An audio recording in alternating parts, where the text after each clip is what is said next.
Nou, daar's 'n interessante tussenwerking tussen ons wat geroep word, ons roeping, en ons wat gestuur word, ons sending. Ons wat deur God geroep word en deur God gestuur word. Nou, die klassieke, waarskynlik die mees prominente teks, as ons dink aan gaan, is Lukas 10. En dit gaan ook vanoggend se amptelike teksgedeelte wees, 'n skriflesing. Maar voordat ons daarby kan uitkom, dink ek is dit vir ons goed om onsself te herinner oor wie presies die Jesus is wat ons uiteindelik stuur.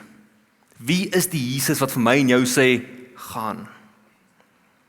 Ons 'n klomp dinge en 'n klomp mense in ons wêreld wat veg vir ons aandag en veg om deur ons gehoor te word, en dit maak dit moeilik om God se roepstem raak te hoor.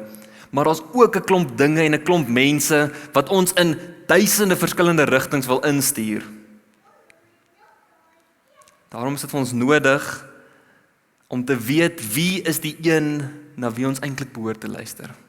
Wie is die ware een wat ons stuur?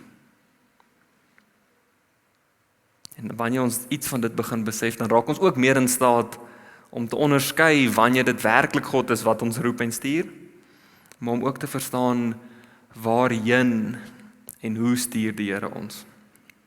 Nou Lukas 4 vers 16 tot 22 gee vir ons 'n bietjie van 'n idee van wie die Jesus is wat ons stuur, wat sy roeping is en uit aard van die saak wat ook die roeping is waarvoor hy ons roep en stuur. So ek lees vir ons net enkele verse uit Lukas 4. Toe Jesus in Nasaret kom, waar hy groot geword het, het hy op die Sabbat na die sinagoge gegaan, soos sy gewoonte was.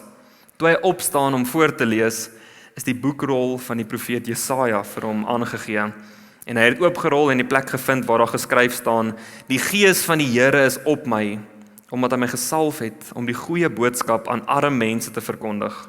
Hy het my gestuur om vir gevangenes aan te kondig dat hulle vrygelaat sal word en vir blindes dat hulle weer sal sien, om onderdruktes te bevry en om die genadejaar van die Here aan te kondig.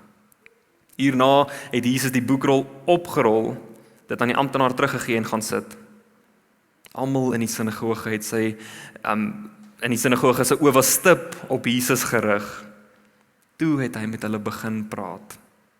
Hierdie gedeelte uit die skrif is vandag vervul terwyl julle daarna geluister het.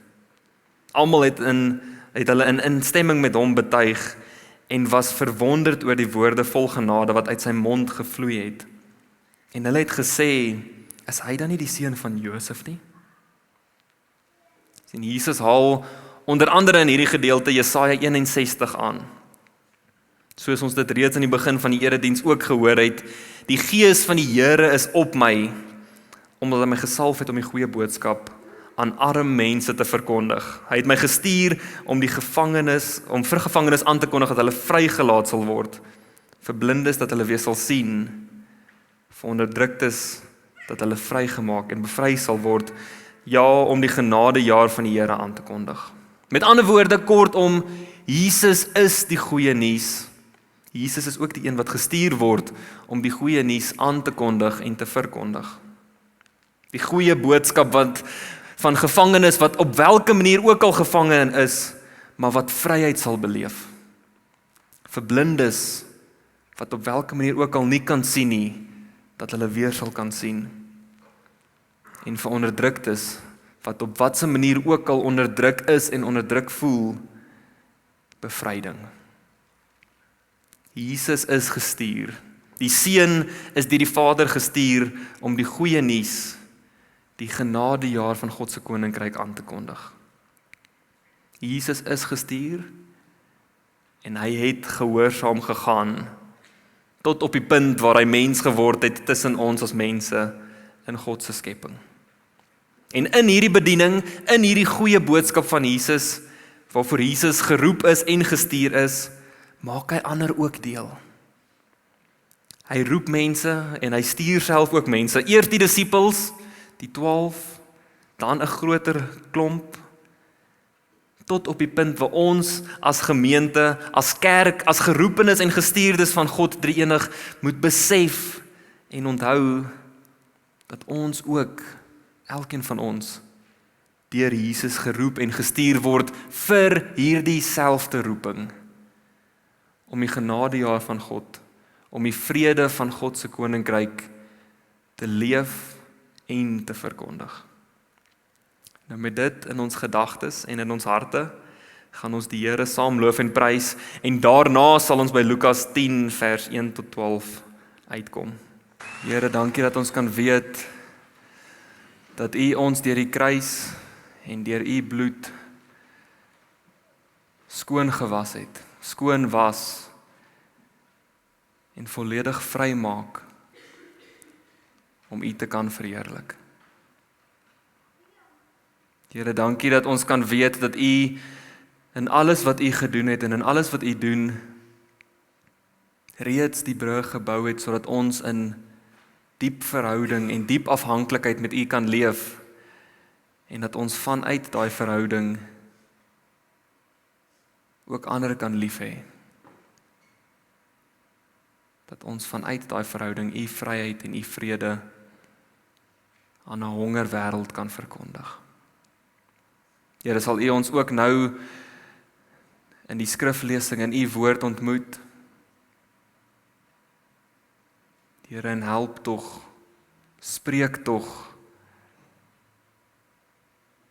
spreek dieper en verby al ons vooropgestelde idees, dieper en verby al ons ongesonde gewoontes, dieper en verby ons eie harde harte en hardkoppigheid, sodat ons as gebroke mense U ook nou kan hoor, sodat ons U roepstem kan raak hoor, Here. Ons bid dit in die naam van Jesus Christus. Amen.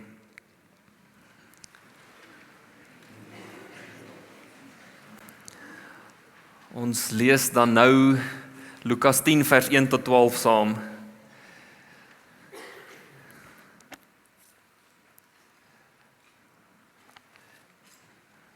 Ek lees vir ons voor Lukas 10 vers 1 tot 12 uit die 2020 vertaling.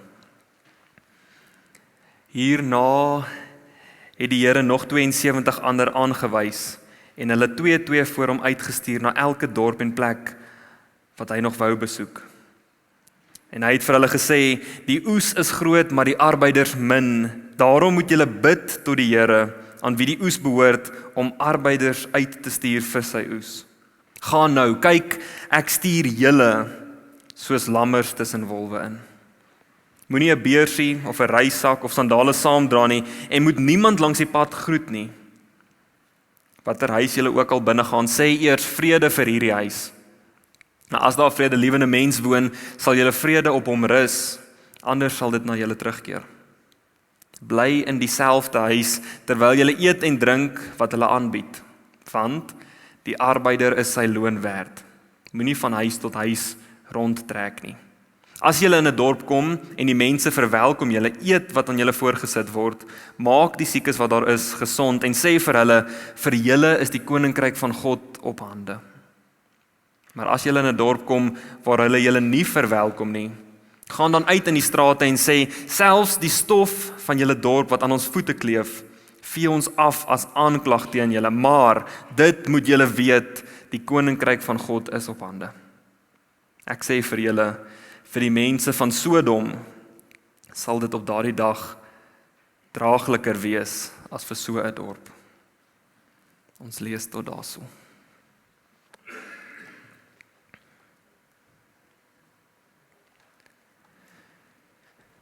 Vir my voel dit, as ek hierdie teks lees, of daar nogal 'n sekere eis op ons as gelowiges geplaas word. En dit doen beslis, gaan, kyk, ek stuur julle soos lammers tussen wolwe in. Hierdie teks vra iets van ons. Ek het die afgelope Woensdag saam met 'n klein groep wat hier by die gemeente saamkom, ook hierdie teks gelees. En in ons saamlees, in ons saamgesels oor hierdie teks, het daar eintlik 'n klomp verskillende gevoelens en gedagtes van onvermoë na vore gekom. Ons is of te bang om te gaan, of ons voel onseker oor waarheen God ons stuur. Partykeer wonder of ons regtig God se roepstem reg hoor. En ander kere voel dit weer vir ons of ons nie in staat is nie, of ons nie die vermoë het om dit te doen waarvoor God ons roep nie. Asof ek nie self kan gaan en kan getuig nie. Ons voel bang en onseker en as ons nou eerlik met mekaar is, bietjie ongemaklik wanneer ons die woord hoor, gaan. Terselfdertyd moet ons ook realisties bly.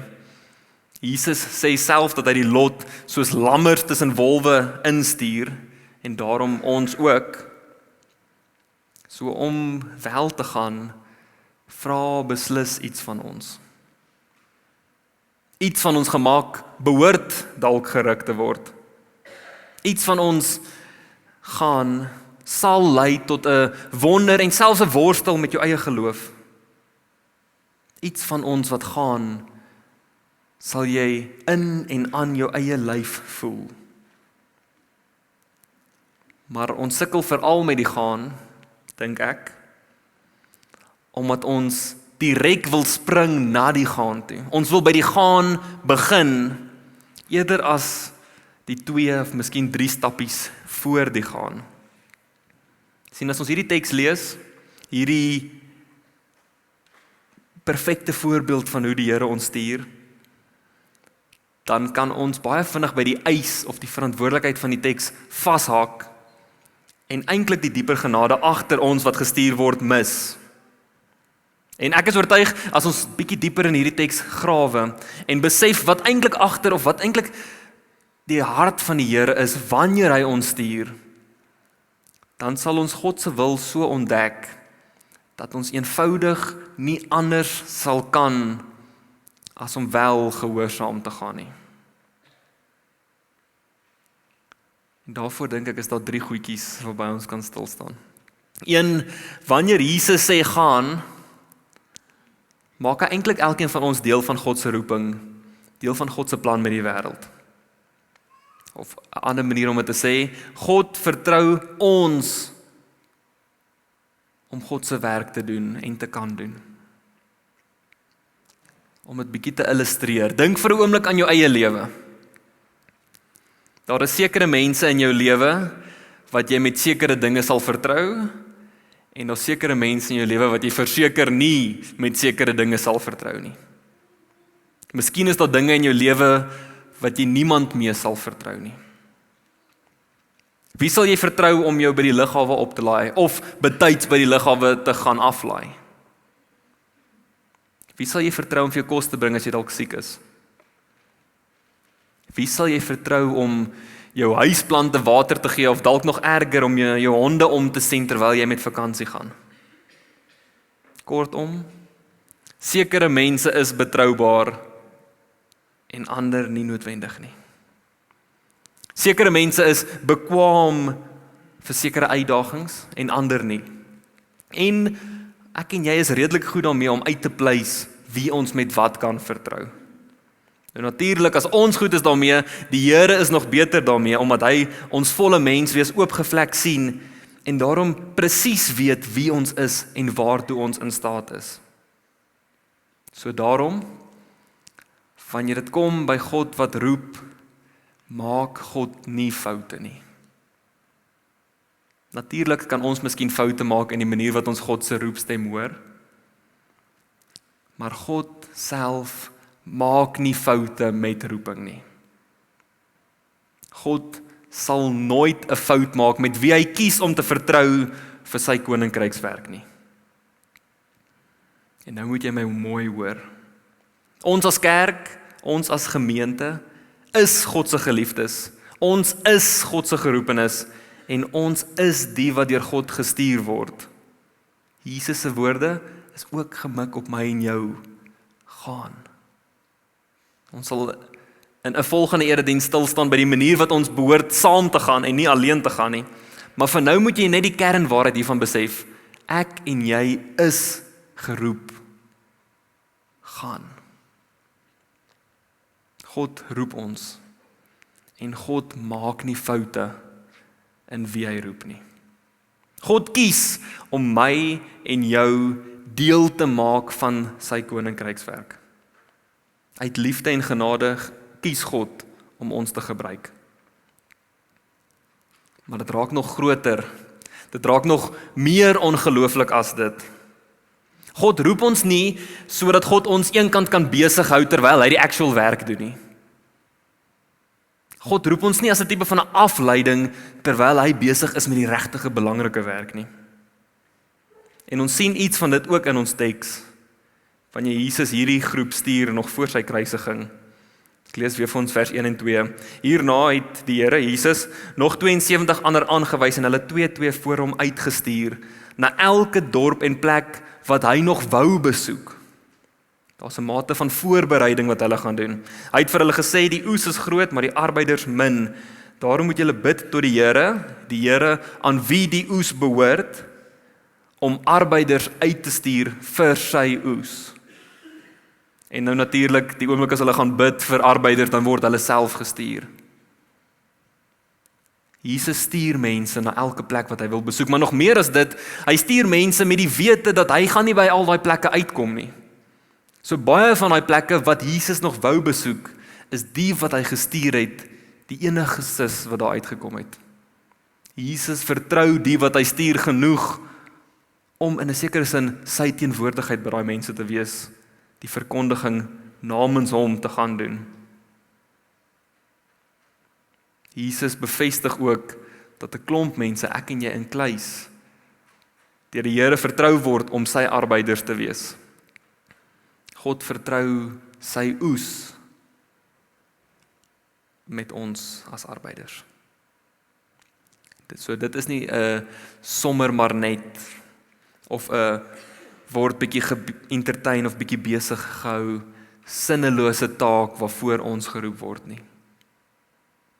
Niks van ons roeping in ons verhouding met God Drie-enig is sinneloos of onbelangrik of opsioneel nie.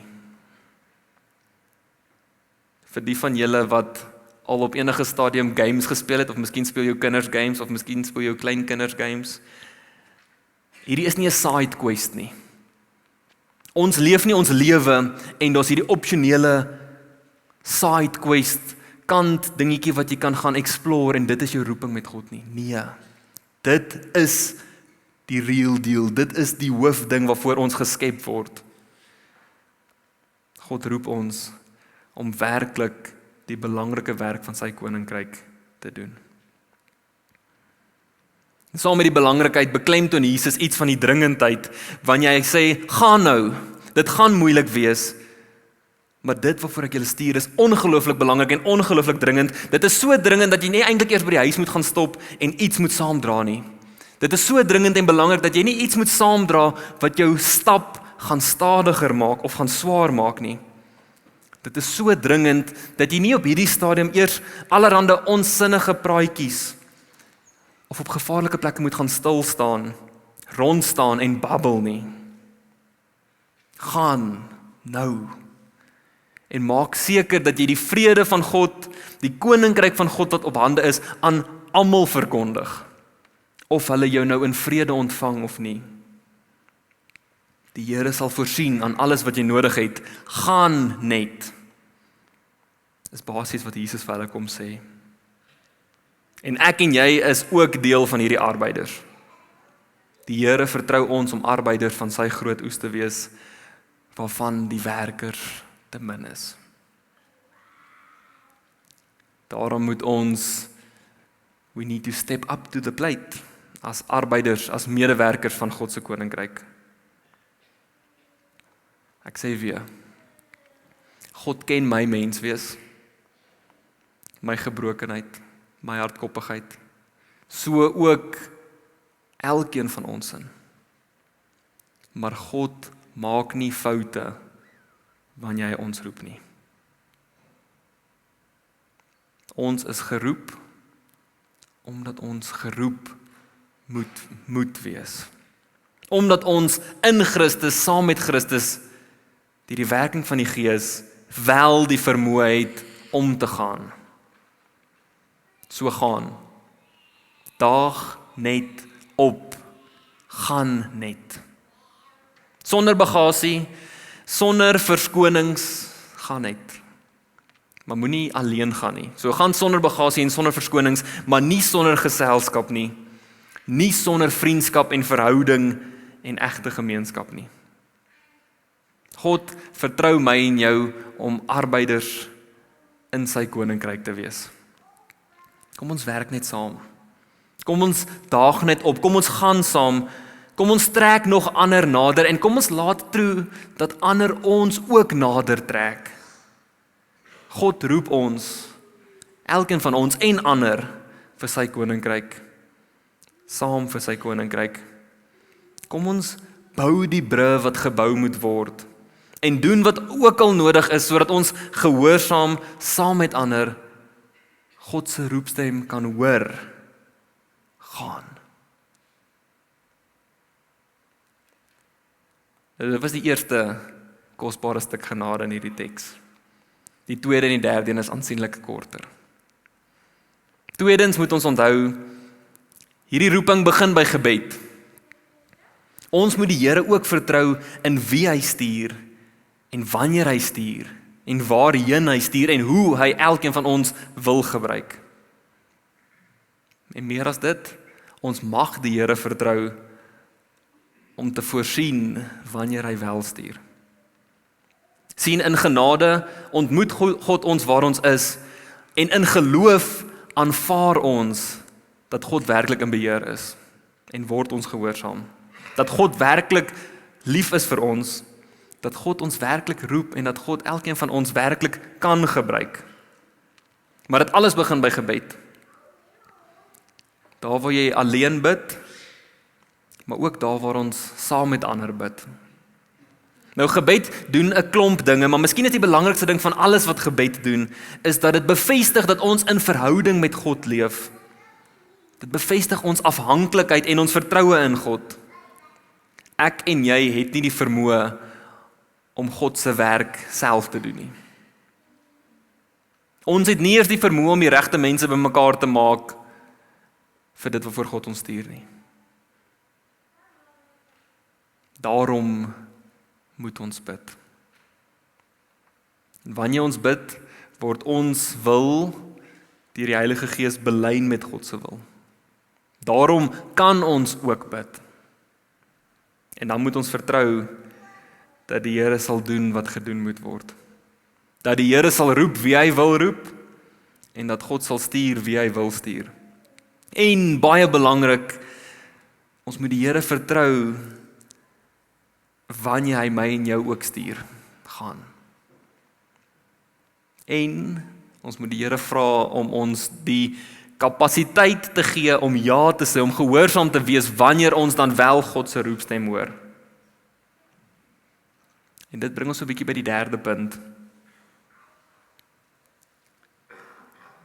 Ek dink 'n punt wat ons maklik vergeet in 'n wêreld van gejaagdheid en individualisme. Ons, soos ons vanoggend hierso sit, en soos elkeen van ons lewens leef, met 'n bewustheid van God se teenwoordigheid en met 'n bewustheid van die verantwoordelikheid wat ons het in verhouding met God. Dit alles is 'n lewendige getuienis dat die vorige gelowiges ook gehoorsaam was op die gaan. Dat die vorige gelowiges wat gegaan het, sy gehoorsaamheid vrug dra in ons. Dit is vir ons 'n herinnering dat ons ook so beskerm en geseën sal word soos die voor ons. Ek dink wat baie keer gebeur is, ons lees die Bybel en dit is 'n klomp oulike stories en ons probeer baie selfsugtig 'n klomp pointers kry oor hoe ons nou gelukkiger kan wees. En in die proses lees ons dit soos enige ander storie, asof dit 'n klomp karakters is. Miskien het ons genoeg geloof om nie aan Jesus as 'n karakter te dink nie. Hy is nie. Maar die res is ook nie net karakters nie. Die 72 wat hy uitstuur is mense soos ek en jy. Mense met worsteling, mense met drome, mense wat goeders beplan, mense met verhoudings, met gesinne, mense met verskonings. Normale mense soos ek en jy. Maar Jesus het hulle gestuur en hulle het gegaan. En te dank aan hulle en 'n klomp ander mense wat Jesus gestuur het, klomp ander mense wat Jesus na sy kruisiging en opstanding op verskillende maniere geroep en gestuur het, te danke aan die kerk deur die eeue heen, wat die evangelie gedra het, het ons ook nou die voorreg, maar ook die verantwoordelikheid om deel te wees van daai gehoorsaamheid. Om deel te wees van die verkondiging, sodat volgende generasies die vrug kan dra van ons gehoorsaamheid.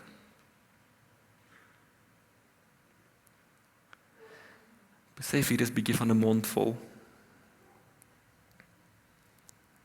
Maar wanneer ons by hierdie skriflesing van vanoggend net vir 'n oomblik besef dat daar meer is as net eis en verantwoordelikheid, maar dat God wat ons stuur en roep eintlik 'n gawe is.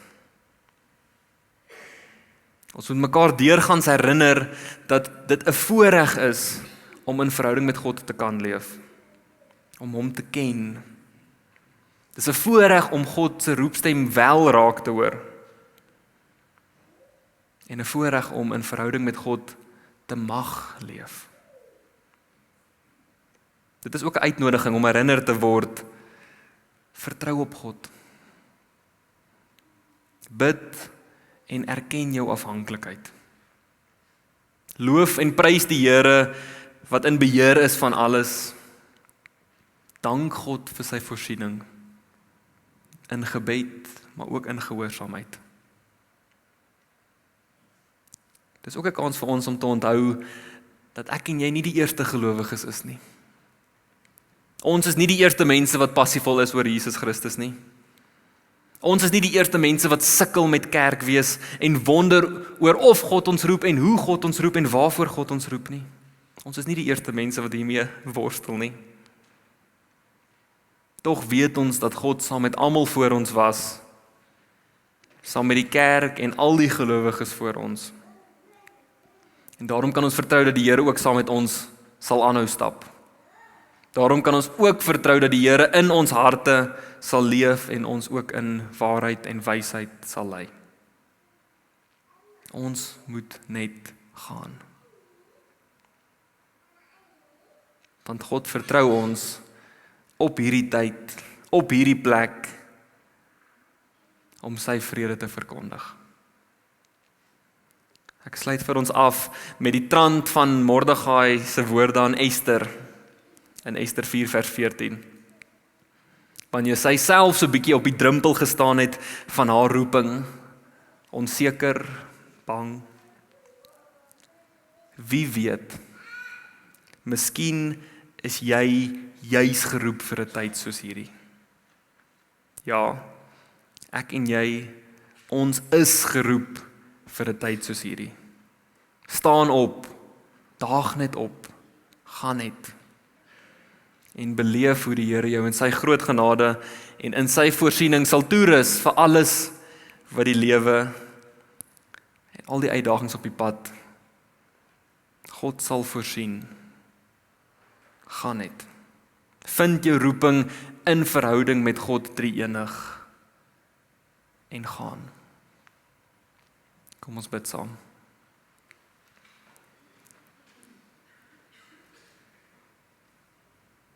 Here, hier is ons. Gebruik ons. Here, hier is ons. Maak ons harte en ons ore oop vir u roepstem. Here, hier is ons. Stuur ons. Amen.